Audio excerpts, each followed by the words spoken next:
Chloe, a teenager who is confined to a wheelchair, is homeschooled by her mother. However, her mother's strange behavior doesn't go unnoticed, and when Chloe pries into some private papers, she discovers a change of name certificate document with her mother's name, Diane Sherman, on it.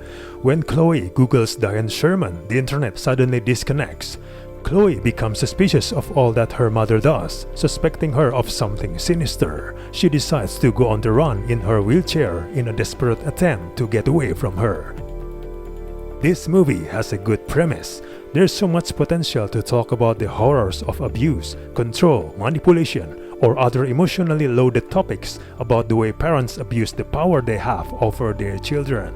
Unfortunately, this movie is really hollow and surface at best.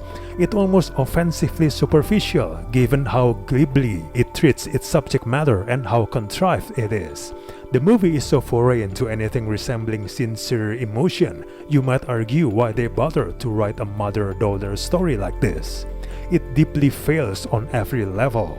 There's barely any suspense, thrills, or surprise. The deck is always infuriatingly stacked against Chloe in her various states of captivity, and when comeuppance finally arrives, there's no satisfying catharsis. The movie is extremely heavy-handed in that once you figure something out, one of the characters will make it painfully obvious. Not only is it predictable, but it's also rather comical in its exaggerated dialogue and storyline. A lot of the plot is not quite convincing. This topic being used in movies is far from new, as you might remember a similar story being told in other movies. But that's not a problem. Similar plot points can be used time and time again if they're done right. The poor execution, however, is really the nail in the coffin for this movie.